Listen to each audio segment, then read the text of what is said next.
শুভ দুপুর। Hello everyone, আসসালামু আলাইকুম। চলে আসলাম আরেকটি ভিডিও নিয়ে আপনাদের কাছে।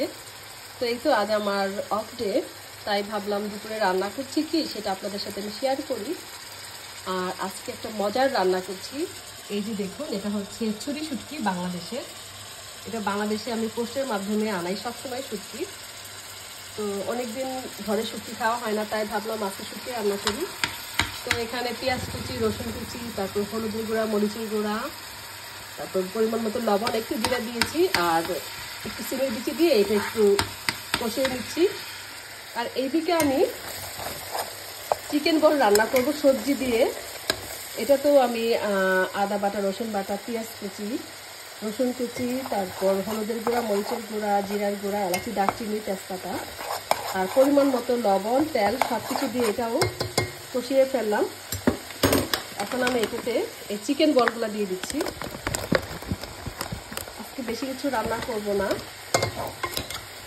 চিকেন বল করছি সবজি দিয়ে, আর শুটকি রান্না করছি, আর ডাল রান্না করা আছে। এটার মধ্যে এখন আমি রেডিমেড একটা সবজি দিয়ে দিচ্ছি।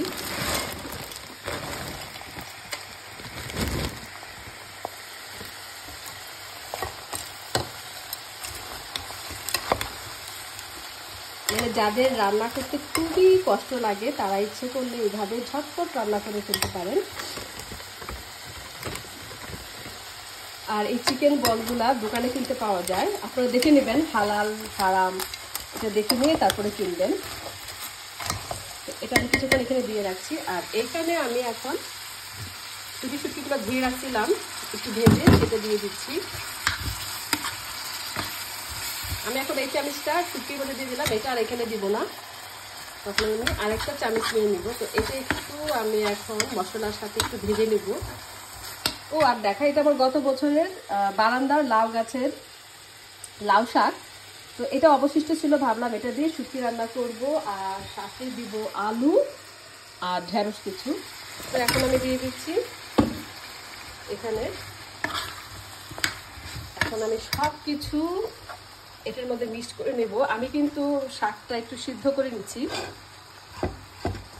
যদি আবার দেখা যায় যে পুরোপুরি সিদ্ধ না হয় রান্নার পর, যদি এরকম লাগে যে সিদ্ধ হয়নি তখন খারাপ লাগবে, এর জন্য আমি একটু হালকা করে সিদ্ধ করে নিয়েছি।